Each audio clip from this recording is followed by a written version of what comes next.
Bíblias em Atos capítulo 5. A exposição hoje será de Atos capítulo 5, do verso 17 até o verso de número 32. Atos capítulo 5, do verso 17 até o verso de número 32. Assim diz, irmãos, a palavra do nosso Deus. Levantando-se, porém, o sumo sacerdote e todos os que estavam com ele, isto é, a seita dos saduceus, tomaram-se de inveja. Prenderam os apóstolos e os recolheram à prisão pública. Mas de noite um anjo do Senhor abriu as portas do cárcere e, conduzindo-os para fora, lhes disse: Ide, e apresentando-vos no templo, dizei ao povo todas as palavras desta vida. Tendo ouvido isto, logo ao romper do dia, entraram no templo e ensinavam. Chegando, porém, o sumo sacerdote e os que com ele estavam, convocaram o sinédrio e todo o senado dos filhos de Israel e mandaram buscá-los no cárcere. Mas os guardas, indo, não os acharam no cárcere e, tendo voltado, relataram, dizendo: Achamos o cárcere fechado, com toda a segurança e as sentinelas nos seus postos, junto às portas. Mas, abrindo-as, a ninguém encontramos dentro. Quando o capitão do templo e os principais sacerdotes ouviram estas informações, ficaram perplexos a respeito deles e do que viria a ser isto. Nesse ínterim, alguém chegou e lhes comunicou: Eis que os homens que recolhestes no cárcere estão no templo ensinando o povo. Nisto indo, o capitão e os guardas os trouxeram sem violência, porque temiam ser apedrejados pelo povo. Trouxeram-nos, apresentando-os ao sinédrio. E o sumo sacerdote interrogou-os, dizendo: Expressamente vos ordenamos que não ensinasseis nesse nome.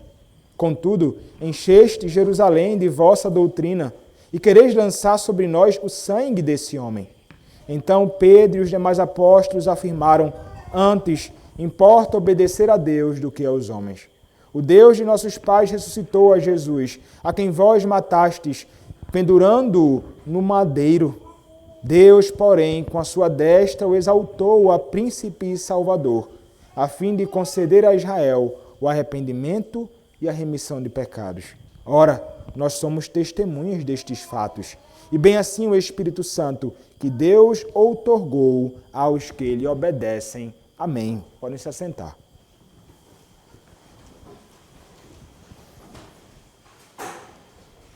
Vamos orar, irmãos.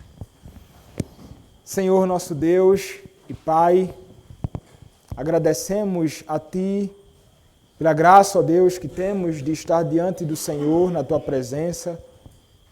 E agora, ó Deus, por este momento em que a Tua palavra é aberta para ser brevemente exposta, explicada ao Teu povo. Peço a Ti, ó Senhor, que me concedas graça, que me concedas, ó Deus, intrepidez, clareza, ó Deus, na explicação da Tua verdade, que aqueles que aqui estão possam entender a Tua palavra, possam ser instruídos por Ti, alimentados, Senhor, por Ti mesmo. Não permita, ó Deus, que nos desviemos, não permita, ó Deus, que fiquemos pensando em outras coisas enquanto aqui estamos, que todos aqui possam estar atentos, Senhor, àquilo que o Senhor tem a falar através desta breve exposição. Usa, meu Deus, eu te peço mais uma vez para a glória do Teu nome. É em nome de Cristo que oro. Amém. Irmãos, o mundo, ele se levanta contra aqueles que são de Deus e não é de agora. Desde o princípio do mundo, desde o princípio de todas as coisas, desde aquela primeira família ali de Adão e Eva, nós vemos aqueles que são filhos de Satanás se voltando contra aqueles que são filhos de Deus.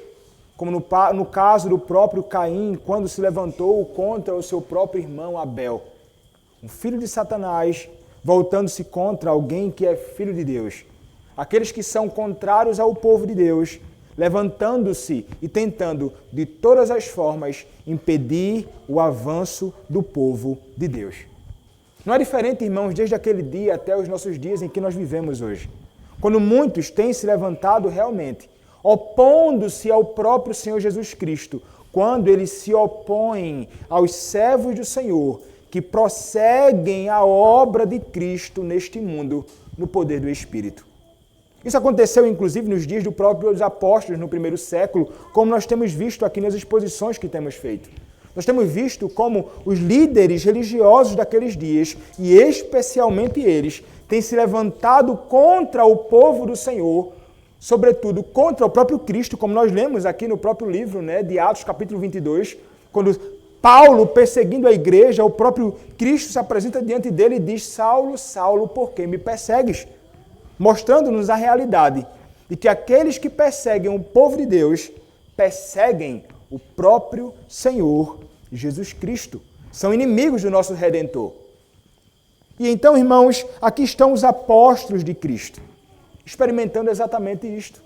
Sofrendo a oposição que o próprio Cristo experimentou nos seus próprios dias, enquanto caminhou neste mundo.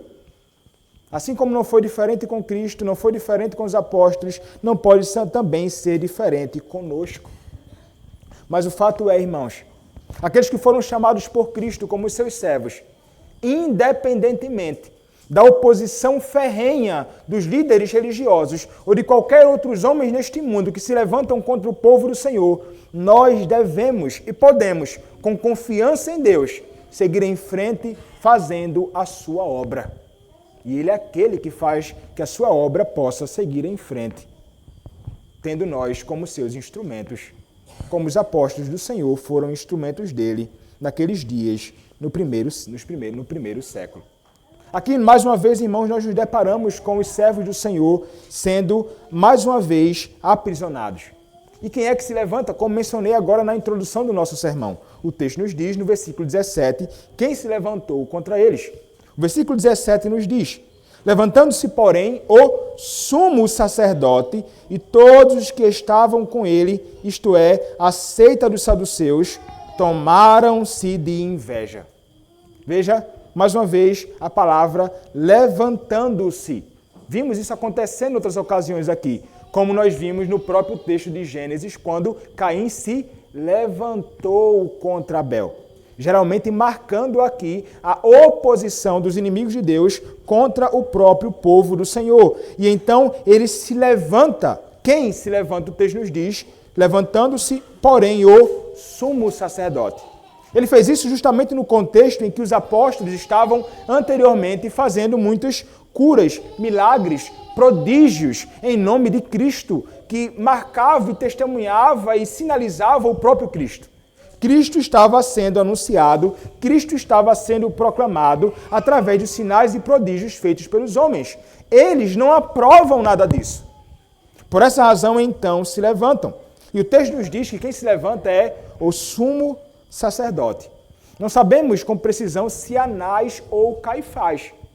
Anás, ainda que tivesse passado o seu tempo de serviço e Caifás, o seu genro, assumiu, Anás ainda assim, no seu egoísmo e desejo de continuar exercendo liderança, estava ali ainda como que ativo. Então, ou Anás ou Caifás se levantaram naquele contexto, o sumo sacerdote e também aqueles que estavam junto a ele. Ele tinha outros homens que tinham um inimigo em comum, que é o próprio Cristo. E quem eram esses homens? O texto nos diz que aqueles que estavam junto ao sumo sacerdote eram aqueles da seita dos saduceus. E já falamos aqui. Os saduceus eram como os liberais daqueles dias. Eles não criam em coisas sobrenaturais. Eles não criam em milagres. Eles não criam na ressurreição. Eles não acreditavam em anjos. Eles não acreditavam no inferno. Eles não acreditavam em uma série de coisas. Mas rejeitavam todas elas. Eles eram homens realmente que agiam assim. E era exatamente essa seita que era pequena, mas era muito influente e dela saíam os sacerdotes, líderes do povo de Deus naqueles dias. Veja que coisa impressionante. E é justamente, irmãos, como vai dizer Sproul, ele vai dizer, parece-nos que aqueles que sempre se levantam contra a obra do Senhor são aqueles que estão envolvidos com o serviço religioso. É interessante que é isso que nós veremos aqui. Líderes, mestres da lei, homens que deveriam conduzir o povo de Deus ao conhecimento de Deus, são exatamente aqueles que querem fazer com que o povo de Deus se desvie do caminho de Deus. E eram homens influentes naquele contexto, mas estavam começando a perder a sua própria influência. Estavam começando a ter o seu papel e o seu serviço ameaçados naquele contexto. Por que razão? Porque o Senhor fazia a obra sua através dos seus servos, os apóstolos, prosperar. Isso fez com que o coração deles fosse inflamado de inveja. É isso que nos diz o versículo 17. Tomaram-se de inveja. Tomaram-se de ciúmes. Ficaram indignados com o que estava acontecendo. Porque o prestígio que eles antes possuíam, agora não estavam mais tendo. Os olhos da população em Jerusalém estavam voltados para quem? Para os apóstolos que, em nome de Cristo, faziam sinais e prodígios. Eles então começaram a ver que eles estavam começando a perder o controle. Que eles estavam começando a perder as pessoas de suas mãos. Tantas pessoas que estavam sendo escravizadas nas mãos desses homens maus. Que ao invés de pastorear o povo, como nos dias de Cristo foi dito, aquele povo eram como ovelhas que não têm pastor. Mas estavam ali homens sinceros, testemunhando acerca de Cristo e pastoreando aquele povo. Falando acerca da maior necessidade que aquelas pessoas possuíam. E testificando, reforçando o Evangelho de Cristo através de sinais e prodígios. Isso fez com que aqueles homens ficassem com o coração inflamado. E vejam, irmãos, o texto nos fala sobre a inveja que vai ser evidenciada na ação desses homens. Mas note, começa com algo no coração.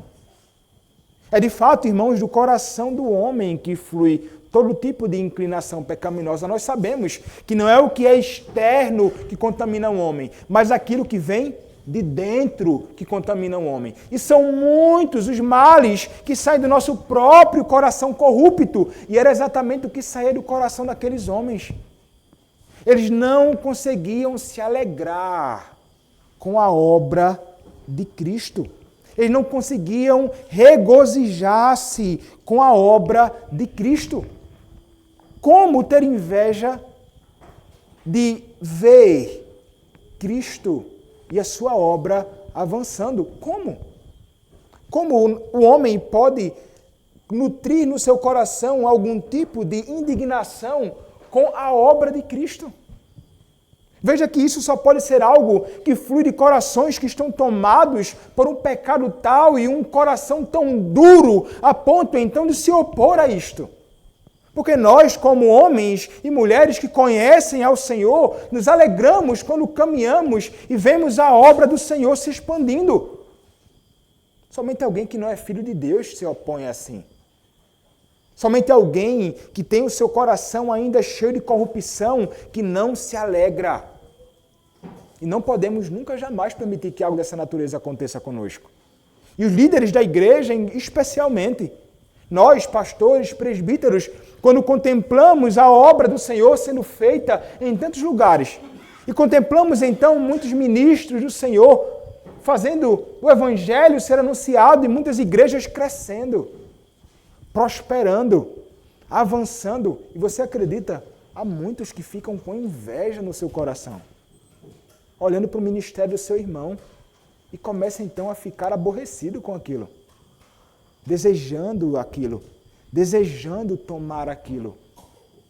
E revelam então que há algum tipo de erro no seu coração. Nunca jamais, irmãos, podemos permitir que isso tome conta do nosso coração. E orem por todos os servos do Senhor, porque podemos, em algumas ocasiões, ser inclinados a isso. O nosso coração é enganoso, irmãos. O nosso coração é corrupto. E podemos acabar invejando e tendo ciúme de alguém que em sua igreja faz com que, com a graça do Senhor, o Evangelho prospere e cresça. Esses homens estavam assim, mas eles eram ímpios. Notem isto. Eram homens contrários ao próprio Senhor. E o mal no seu próprio coração, a inveja no seu próprio coração acabou sendo revelada na prática. Porque o que eles fazem? O verso 18 nos diz: prenderam os apóstolos e os recolheram à prisão pública. Então agora, mais uma vez, os apóstolos são conduzidos à prisão. Mas, neste momento, não mais apenas Pedro e João. Provavelmente, irmãos, todos os apóstolos, neste momento, foram presos. Agora a experiência não é somente de Pedro e João. E a prisão que eles experimentam neste momento não é uma prisão semelhante à anterior num cárcere. Agora trata-se de uma prisão pública, é que eles experimentam aqui.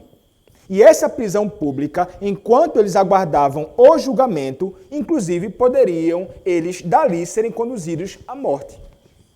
A pena de morte pelos romanos naquele momento. Isso poderia acontecer naquele momento.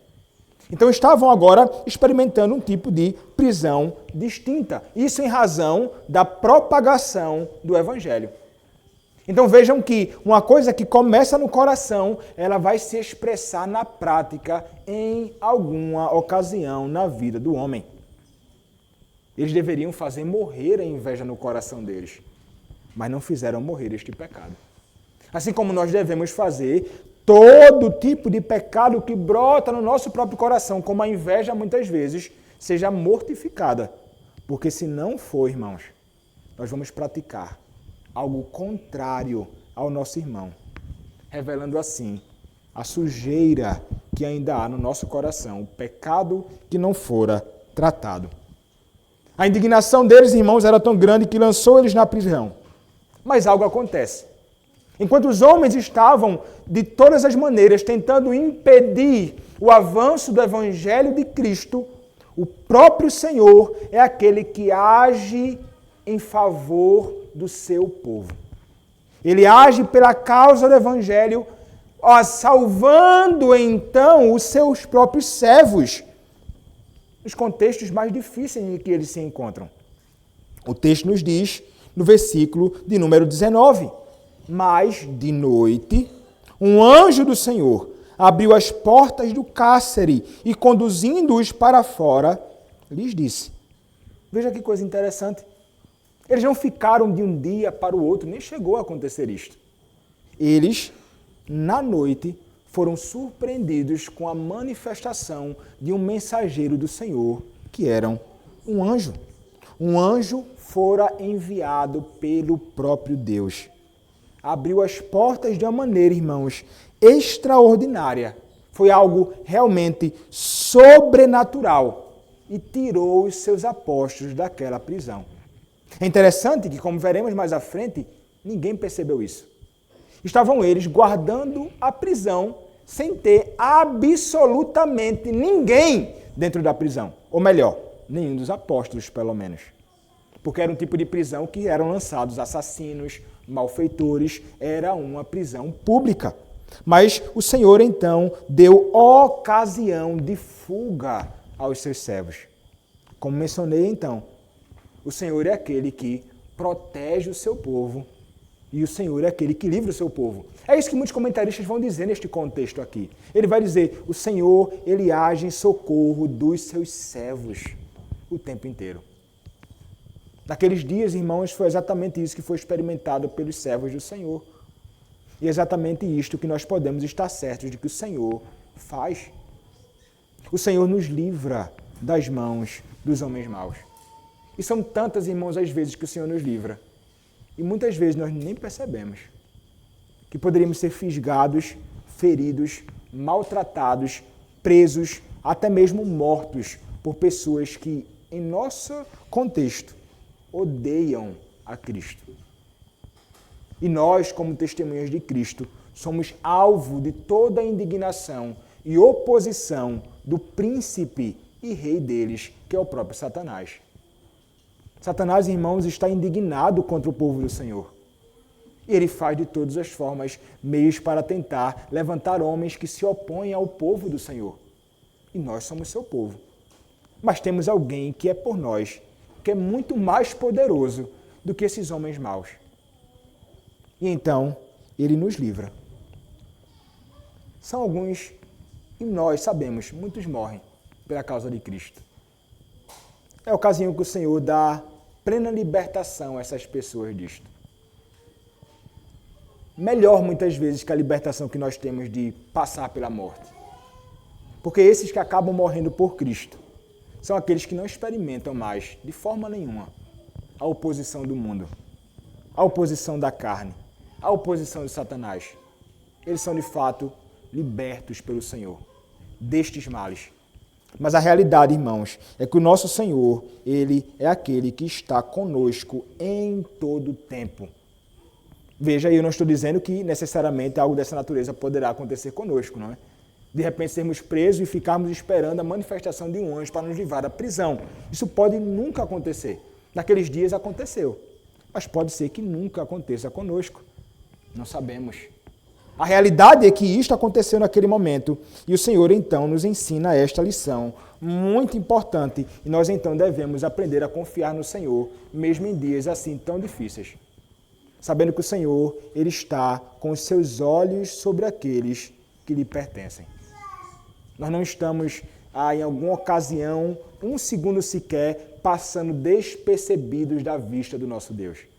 Ele olha e nos contempla em toda circunstância com os seus olhos paternais e conduz a nossa vida. Isso deve trazer, então, ao nosso coração grande paz, mesmo em meio aos dias difíceis que nós experimentamos na nossa caminhada, mesmo nos dias que os homens maus se levantam contra o seu próprio povo. Mas esse anjo, irmãos, não foi dar ocasião de liberdade para os servos do Senhor sem um propósito.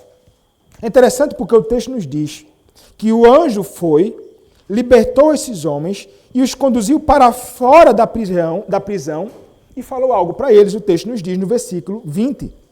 Ide, e apresentando-vos no templo, dizei ao povo todas as palavras desta vida. Olha só. A razão, então, de serem libertos era para que eles anunciassem o Evangelho. É interessante, porque o texto vai dizer assim, né? Ide, apresentando-vos no templo. E o templo foi exatamente o lugar onde os líderes religiosos não queriam que os apóstolos estivessem anunciando a Cristo. Mas são lançados justamente e ordenados a ir para um lugar que não deveriam estar, segundo a inclinação má dos líderes religiosos. E aquele que está ordenando aqui não é o anjo. O anjo é o mensageiro do Senhor. É o próprio Senhor que está ordenando isso. E eles então devem ir ao templo para orar? Não. Eles devem ir ao templo para então dizer ao povo as palavras desta vida. E o que é que significa isto?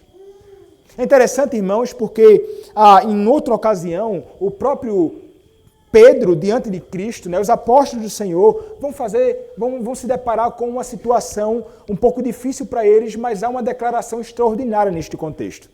Quando nós olhamos o que diz a Escritura, lá em João, capítulo 6, versos 67 e 68, o que é que diz? João, capítulo 6, versos 67 e 68. Diz assim a palavra. Vou ler a partir do verso 66. À vista disso, muitos dos seus discípulos o abandonaram e já não andavam com ele. Então perguntou Jesus aos 12, porventura, quereis também vós outros retirar-vos?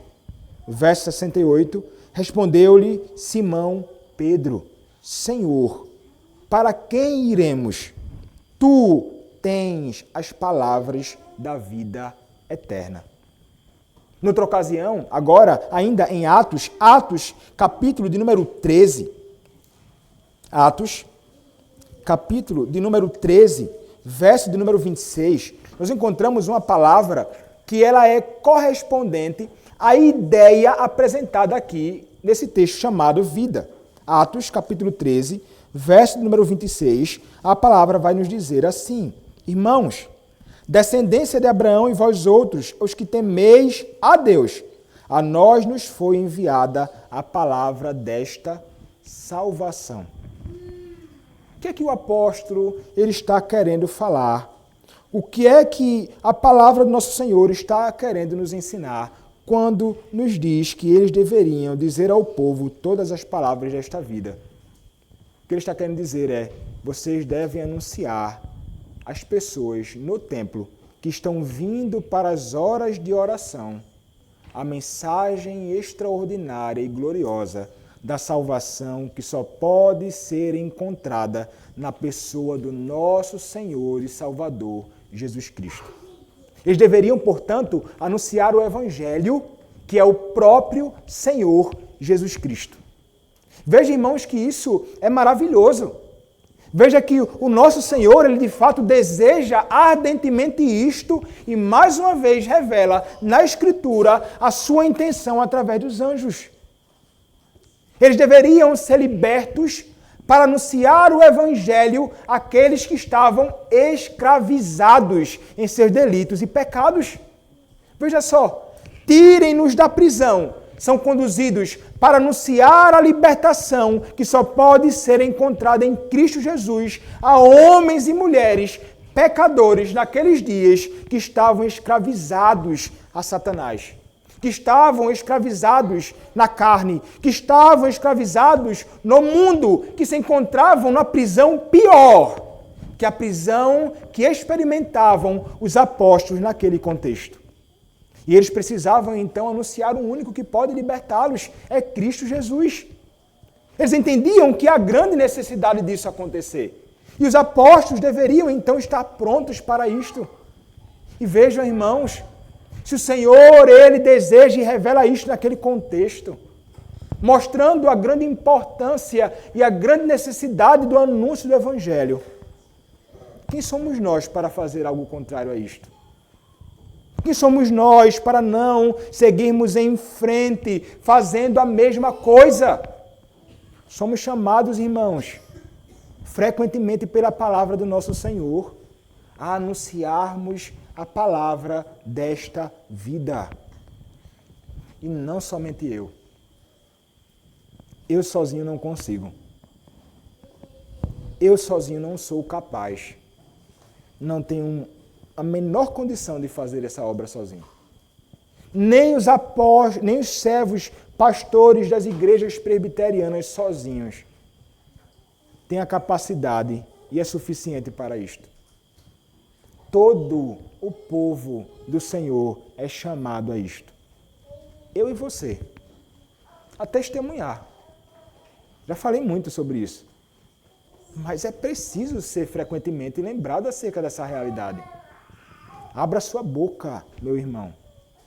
Proclame as palavras desta vida.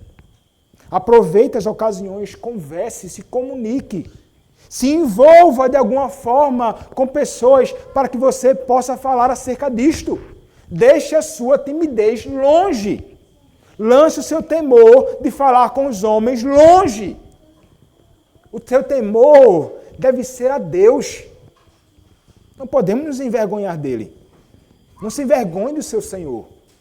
Isso é triste e é vergonhoso envergonhar-se dele. Abra sua boca. Fale, atrapalhado ou não, com dificuldade ou não, com as palavras mais corretas ou não. Não precisa de boa oratória. Não precisa de excelente retórica. Não precisa das palavras mais bem elaboradas para isso. Nunca foi necessário. Basta falar sobre Cristo. A obra pertence a Ele, é Ele quem opera através da sua palavra. Se não tiver ousadia suficiente para explicar a palavra, leia a palavra. Memorize textos chave que são úteis para a proclamação do Evangelho. Memorize João 6,14, você conhece. Eu sou o caminho, a verdade e a vida, ninguém vem ao Pai senão por mim. Proclame isto. Com simples palavras como estas, irmãos, muitos podem se render a Cristo. Nós somos instrumentos dele. Libertos da escravidão do pecado. Libertos da prisão ao pecado. Para, semelhantemente aos apóstolos, anunciarmos as palavras desta vida. Se você foi salvo por Cristo e liberto por Ele, você deve fazer isso. Como tem sido o seu serviço de evangelização neste mundo? Como você tem falado acerca de Cristo? Ou você não tem feito isso? Você é chamado pelo próprio Senhor hoje. Se não tem feito isso, meu irmão, precisa arrepender do seu pecado. abandonar o seu temor a homens e a sua frieza no coração para com aqueles que estão perdidos. É chamado por Deus a arrepender-se hoje do seu pecado. E arrependido, a falar acerca deste Cristo em toda ocasião oportuna que surgir diante de você, ocasião para isso. Foi para isto que nós fomos libertos. Foi para isto que os apóstolos, naquele contexto, foram libertos. E o que é que eles fizeram, irmãos? Ao ouvirem, então, o anjo falar, eles ficaram parados de braços cruzados? Não. O texto nos diz, no verso seguinte, tendo ouvido isto, logo ao romper do dia, entraram no templo e ensinavam. Imediatamente. Opa, rompeu o dia, e agora? O que é que a gente vai fazer? Iremos agora ao templo proclamar o evangelho, a uma obediência plena à ordem divina por meio do anjo. Não precisamos aguardar a manifestação de um anjo para fazermos aquilo que fomos chamados para fazer.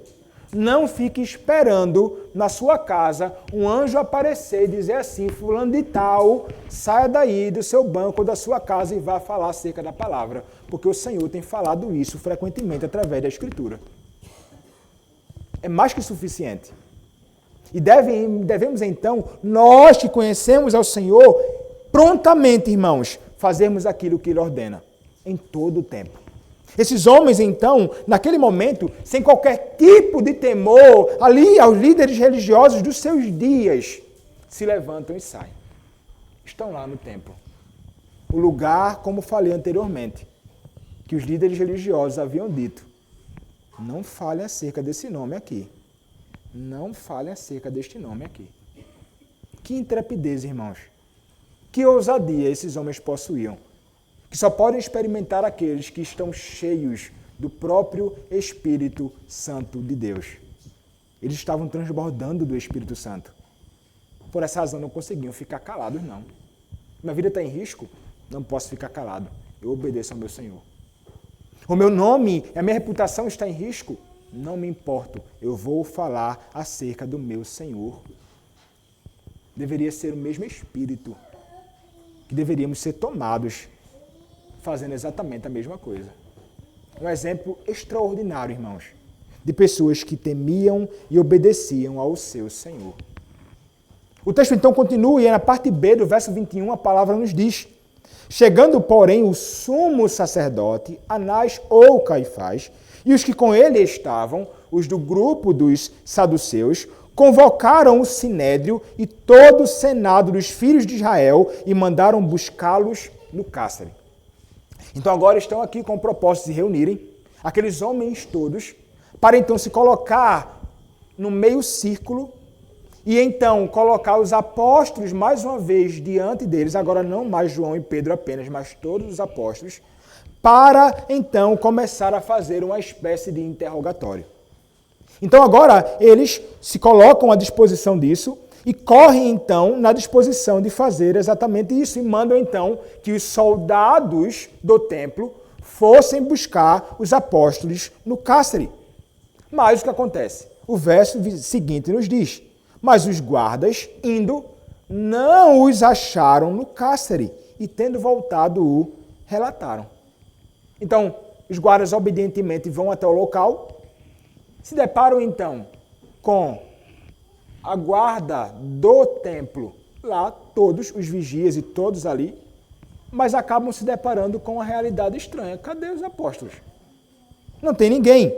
E então voltam para os líderes religiosos, o sacerdote, aqueles que estavam com ele, da seita dos saduceus, e dizem o seguinte, como é posto aqui no versículo 23, achamos o cárcere fechado, com toda a segurança e as sentinelas nos seus postos, junto às portas, mas abrindo-as, a ninguém encontramos dentro. Que coisa impressionante, não é? Eu acho que eles nunca viram ninguém jamais fugir do cárcere, tendo várias sentinelas ali atentando, sem ninguém se dar conta disso. Imagina, tá guardando o que aí, meu irmão? Os apóstolos aqui. E estão aí, estão. Quando chega lá, cadê? Oxe, como é que pode? Ninguém, irmãos. O canto mais limpo, como algumas pessoas dizem. Não estavam lá, como nós vimos. Um anjo do Senhor os libertou. Como? Nós não sabemos. Se fez com que eles ficassem invisíveis, se cobriu eles de alguma forma, não sabemos. Mas o ponto é, lá eles não estavam. Essa notícia, irmãos, e essa libertação do Senhor extraordinária dos seus servos fez com que aqueles homens, líderes religiosos, ficassem grandemente admirados e perplexos. Como algo dessa natureza pode acontecer? E o texto então nos diz no verso 24, quando o capitão do templo e os principais sacerdotes ouviram estas informações, ficaram perplexos a respeito deles e do que viria a ser isto. Eles não conseguiam entender.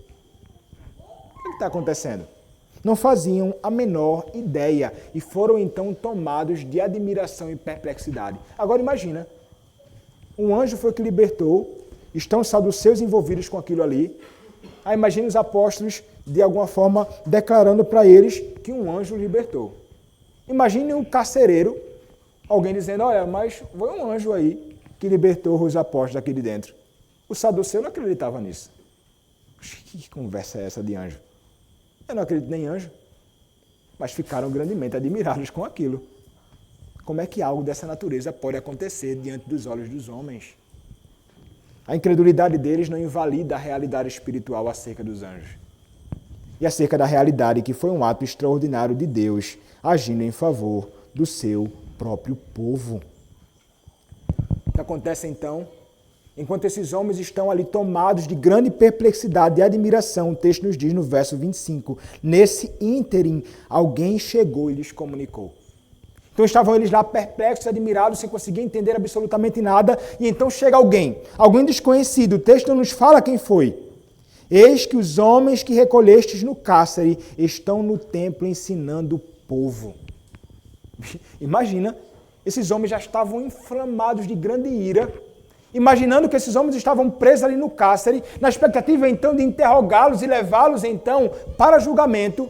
Acontece então de chegar a notícia, estão fazendo o que a gente não quer que eles façam. Isso deve ter deixado esses homens grandemente aborrecidos naquele contexto. A sua autoridade e a sua intervenção não estava valendo de absolutamente nada. Eles estavam certamente percebendo, o que a gente vai fazer mais? Porque parece que o que tentamos fazer é nos impedido. E eles continuam frequentemente seguindo em frente, bem-sucedidos naquilo que eles intentam fazer. Então eles estavam impressionados com tudo aquilo. Mas estavam lá, os servos do Senhor, ali, no próprio templo, servindo ao próprio Senhor, ensinando ao povo. Veja que coisa, né? Declarando as palavras. E certamente, enquanto eles estavam ensinando, se o texto nos diz, haviam pessoas com grande expectativa ouvindo a palavra de Deus que prosperava naqueles dias. O evangelho do reino que só crescia, irmãos, naqueles dias. O Senhor fazendo a sua obra ser próspera. É somente Ele quem faz isto. E então, irmãos, enquanto eles ensinavam, fazendo com obediência aquilo que o Senhor os chamou para fazer, o texto nos diz no versículo 26, nisto, indo o capitão e os guardas, os trouxeram sem violência, porque temiam ser apedrejados pelo povo. Veja, eles sabiam que a admiração das pessoas era grande pelos apóstolos. E eles sabiam que se pegasse os apóstolos de qualquer jeito, eles poderiam, de alguma forma, acabar sendo apedrejados e até mesmo mortos pela população, que era certamente maior que o número de capitães, né, da guarda do templo naquele momento. Então eles vão pegar aqueles homens com todo o cuidado. E eles vão e se entregam voluntariamente, sem qualquer tipo de resistência, sendo conduzidos então para serem julgados. Certamente, irmãos, ao se entregarem voluntariamente, sem qualquer tipo de resistência, aqueles homens que vão até eles com todo cuidado, isso expressa a grande confiança que esses homens tinham no seu próprio Senhor. Eles sabiam, esses homens podem nos levar para o cárcere, mas eu confio no meu Deus. Nos levem para o tribunal. Ele nos prometeu que nos daria ocasião e livramento. Ele nos prometeu que nos daria palavra oportuna a ser dita na ocasião difícil. Palavras do próprio Senhor. Eles poderiam então confiar no próprio Deus. Eles poderiam seguir seguros, como nós somos chamados a fazer. Ainda que sejamos chamados para darmos testemunho da nossa fé diante dos homens que, na sua loucura, tentam questionar a obra do Senhor. Podemos ir, irmãos, com confiança, sabendo que o Senhor é aquele que nos dará a palavra em ocasião oportuna para ser dita.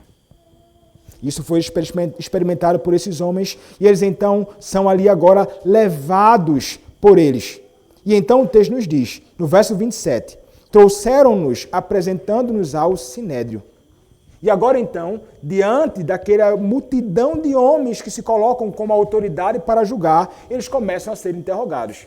Mas o texto nos mostra que, na realidade, era muito mais acusação por parte do Sinédrio do que necessariamente uma espécie de interrogatório. Porque o texto nos diz, verso 28, dizendo: expressamente vos ordenamos que não ensinasseis nesse nome. Contudo, enchestes Jerusalém de vossa doutrina e quereis lançar sobre nós o sangue desse homem. É interessante a forma de acusação dos homens do Sinédrio, porque eles vão estar aborrecidos ali, porque os apóstolos seguem fazendo aquilo que eles proibiram. Então, há uma insatisfação em estarem eles fazendo aquilo que eles eram contrários. Vejam que eles não ficam perguntando, como foi que vocês saíram da cela lá? Não, eles não estão aparentemente preocupados com isso, não. E é interessante o texto nos dizer que eles faziam isso e diz, olha, vos ordenamos que não ensinasseis nesse nome. Eles não querem nem mencionar o nome de Cristo. Deliberadamente. Não querem falar o nome dele. Mas à frente, ainda no mesmo verso, ele diz, sobre nós o sangue desse homem. Isso mostra, irmãos, muito da rejeição desses homens ao próprio Cristo. Eles odiavam a Cristo. E nem o nome dele eles querem falar neste momento. Então, eles questionam e dizem, vocês não nos obedeceram, estão fazendo o que nós ordenamos que não deveriam fazer. Ao invés de nos obedecerem, vocês seguiram em frente e espalharam essa doutrina no nosso meio. O texto diz, enchestes Jerusalém da vossa doutrina. Significa, irmãos, que esses homens, provavelmente, em todo lugar em que eles passavam, eles falavam acerca disto. E toda Jerusalém estava ali encharcada com a verdade de Cristo proclamada. Que coisa magnífica isso, irmãos. Um número minúsculo de homens ainda, pequeno, comparado à realidade em que nós experimentamos hoje. Um povo muito grande. Crente para tudo que é lado. Ou pelo menos que dizem ser crentes, em vários contextos, em várias igrejas. Mas nem Rondon está cheio da doutrina. Nem Dom Eliseu está cheio dessa doutrina.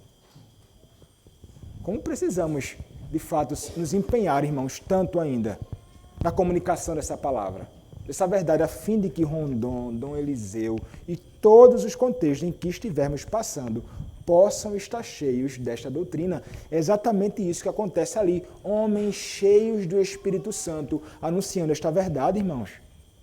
O que nós vemos em nossos contextos é muita gente cheia de doutrinas ou ventos de doutrina, de falso ensino, de falsa religião, de idolatria, de todo tipo de bagunça, menos cheios dessa verdade. Nós que conhecemos esta verdade, que fomos libertos por Cristo, como os apóstolos foram libertos, é que temos essa responsabilidade. Eu e você.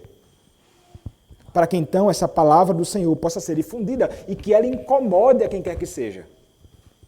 Que os homens poderosos de Rondon, do Eliseu, ou de onde quer que seja, fiquem se mordendo irados contra nós. Mas que eles fiquem irados contra nós, irmãos, por estarmos fazendo aquilo que o Senhor nos ordenou. Porque falamos sobre Cristo. Mas não somente isto, eles estão indignados com isso também, mas mais, eles dizem, e quereis lançar sobre nós o sangue desse homem. Eles estavam dizendo assim, vocês querem lançar a culpa sobre nós. Vocês querem dizer que nós somos responsáveis pela morte deste Cristo? É como se ele estivesse dizendo, nós não somos. Não temos absolutamente nada a ver com isso. Mas a realidade, irmãos, é que eles tinham tudo a ver com isso. Nós vemos na Escritura o que aconteceu. Estava Cristo lá sendo julgado. Havia um homem malfeitor e havia Cristo. O que fizeram?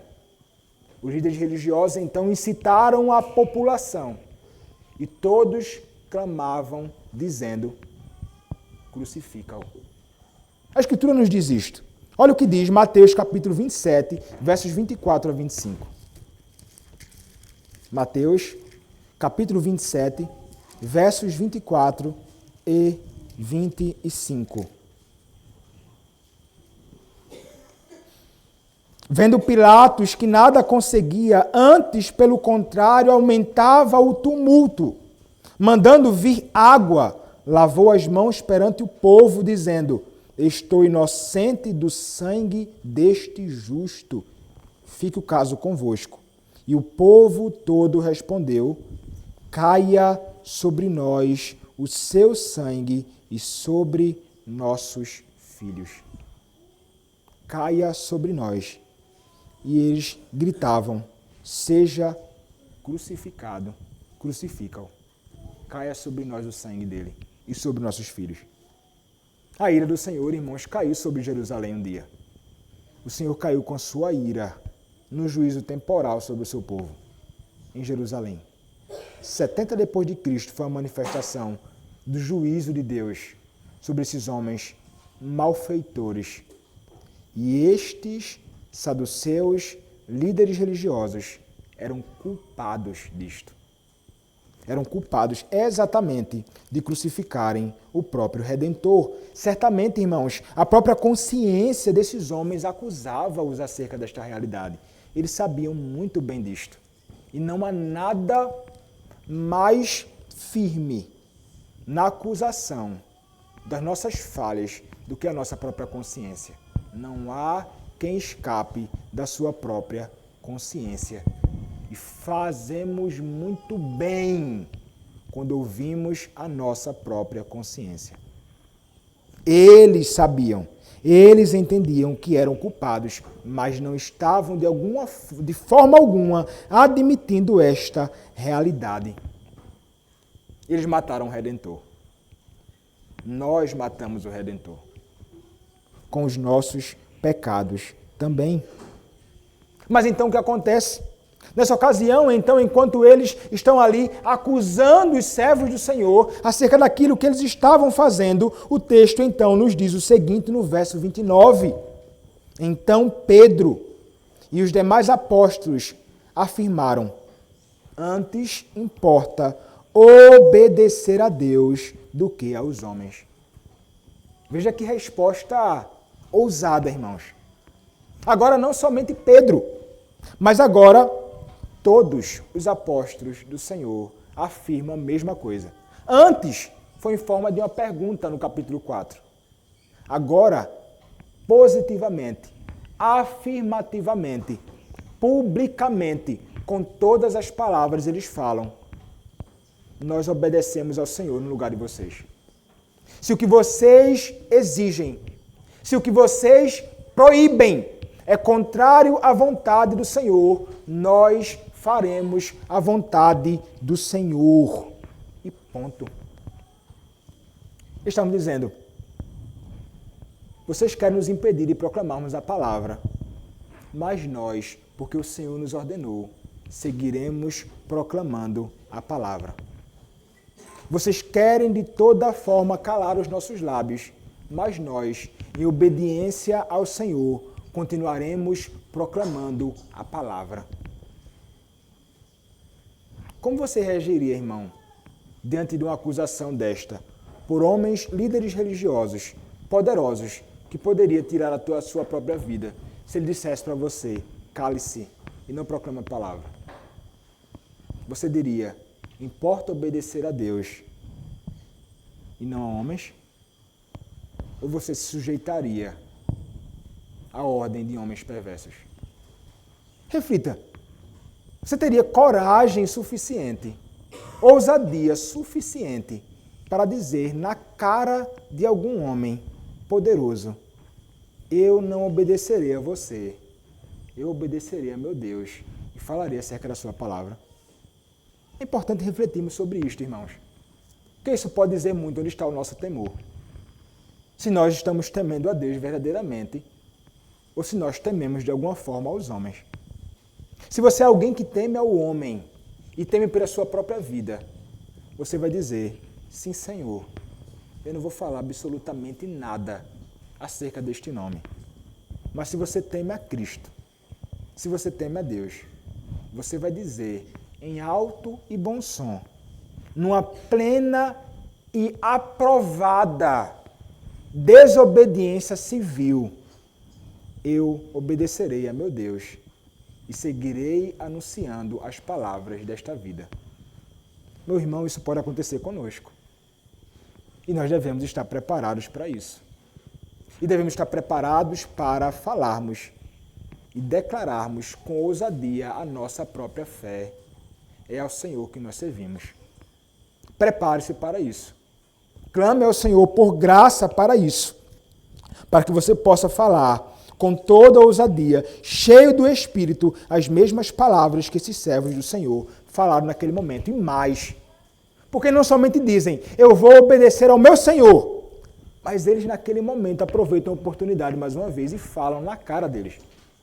O texto nos diz assim, verso 30, o Deus de nossos pais ressuscitou a Jesus, a quem vós matastes, pendurando-o no madeiro. Imagina, você vai continuar falando, vou continuar falando, e você é culpado. Você o pendurou num madeiro. Todos vocês mataram o nosso Redentor. Vocês mataram aquele que foi ressuscitado por Deus, nosso Pai. É como se ele dissesse: olha, é o Pai de vocês também, Deus. Ele ressuscitou a Jesus. E vocês foram culpados disto. É interessante, irmãos, porque quando eles fazem isso, dizendo assim, pendurando-o no madeiro, é como se eles estivessem dizendo o seguinte: vocês fizeram aquilo que está prescrito em Deuteronômio, capítulo 21, verso de número 23. O que é que diz, irmãos, a palavra? Em Deuteronômio, capítulo 21, verso de número 23. Vamos ler o verso 22 e 23.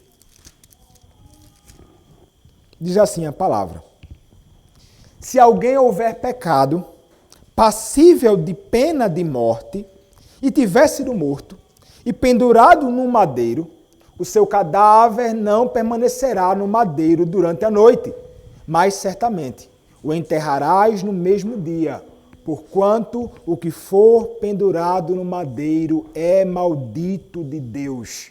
Assim, não contaminarás a terra que o Senhor teu Deus te dá em herança.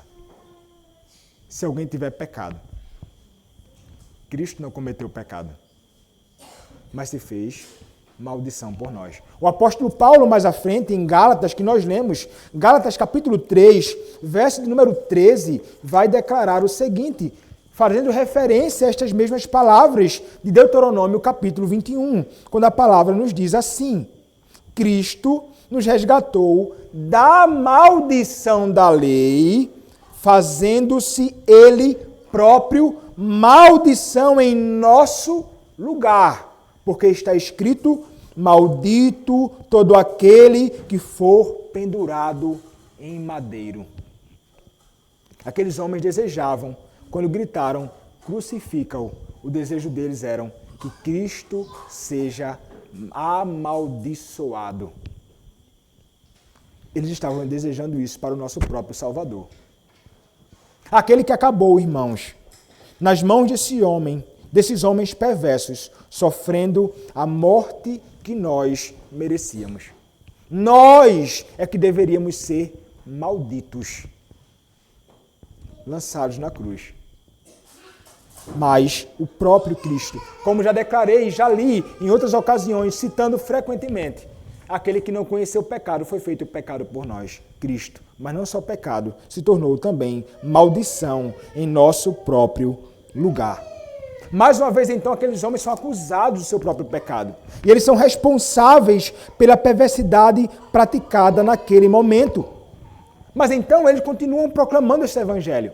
Eles dizem, vocês não somente são culpados de crucificar o Redentor, mas eles então dizem no verso 31, Deus, porém, com sua destra, o exaltou a príncipe e salvador, a fim de conceder a Israel o arrependimento e a remissão de pecados.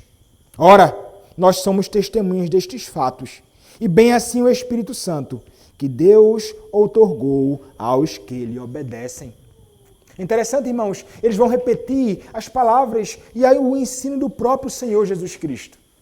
E eles vão fazer referência à realidade de que eles foram testemunhas da ressurreição de Cristo, da morte de Cristo, de Cristo sendo então ressuscitado de entre os mortos e dele ter sido assunto aos céus e agora estando à destra de Deus.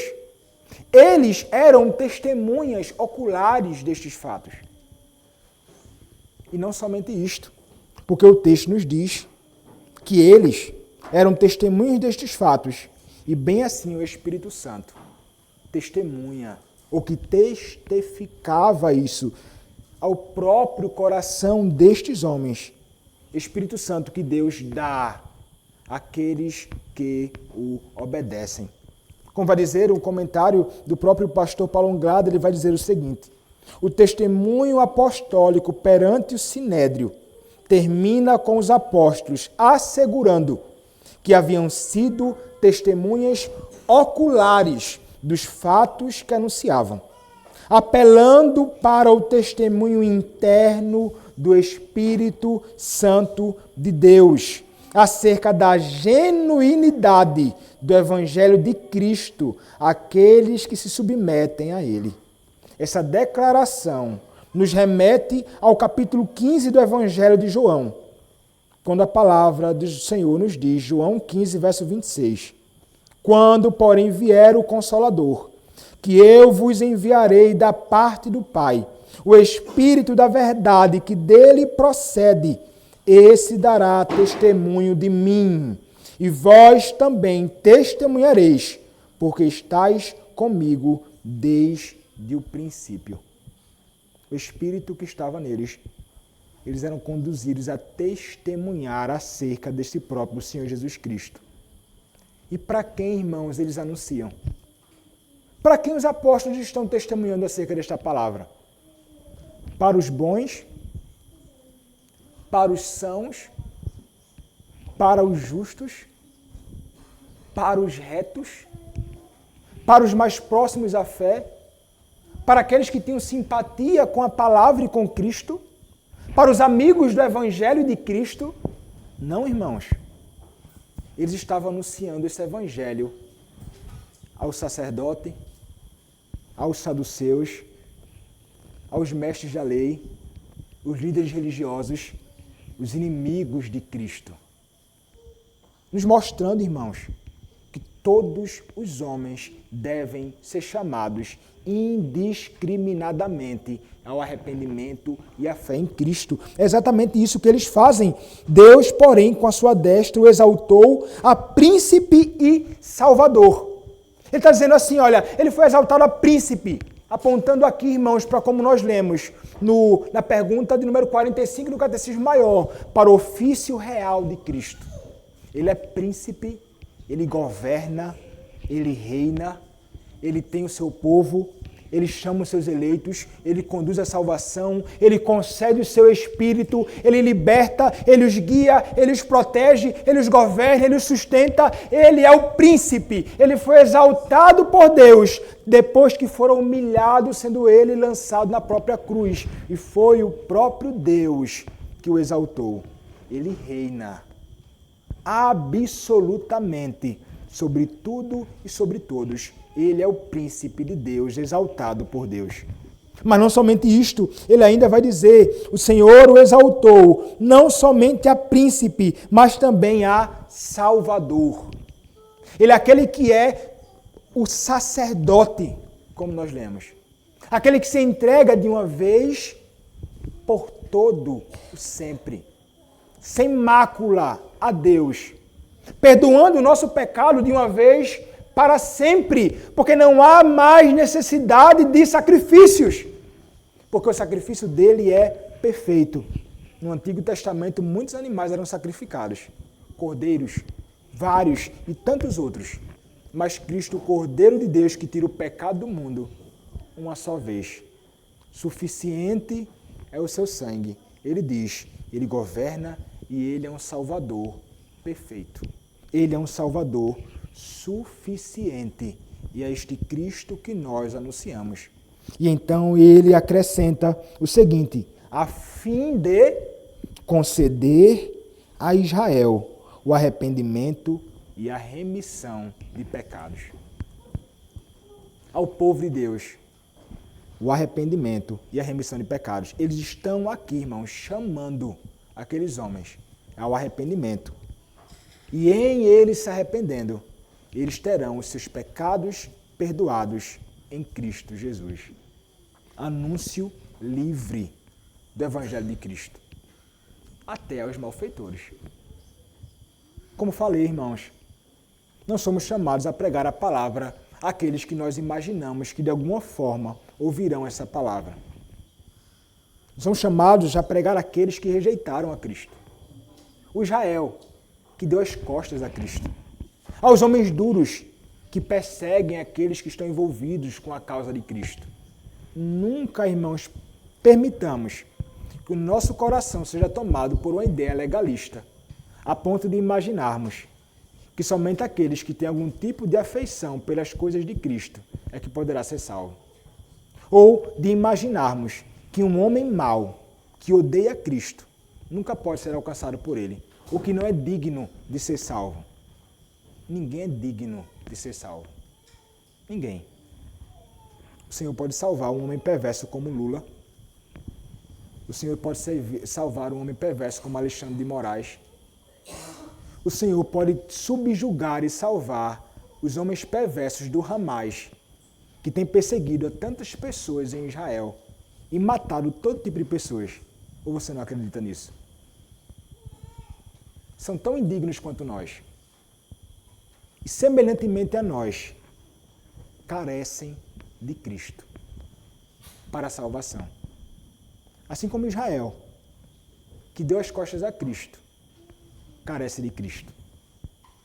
O Evangelho precisa ser pregado a eles. Oremos por justiça por esses dias lá que tem acontecido. Que os malfeitores sejam punidos. Mas oremos também por salvação. Mais do que condenação, eles precisam de Cristo. O Evangelho do Senhor precisa ser anunciado. E nós devemos fazer isso, irmãos, com toda intrepidez e ousadia. A ocasião do arrependimento é nesta vida. A ocasião para o perdão dos pecados é nesta vida. Você que não conhece a Cristo precisa se arrepender do seu pecado hoje. Você que não conhece a Cristo precisa se render a Ele hoje. E então Ele perdoará o teu pecado. Assim como Ele perdoou os meus pecados e os pecados de todos quantos creram no seu Filho, o Senhor Jesus Cristo, e foram salvos por Ele. Arrependa-se e creia no Evangelho e serás salvo. Amém. Vamos orar, irmãos.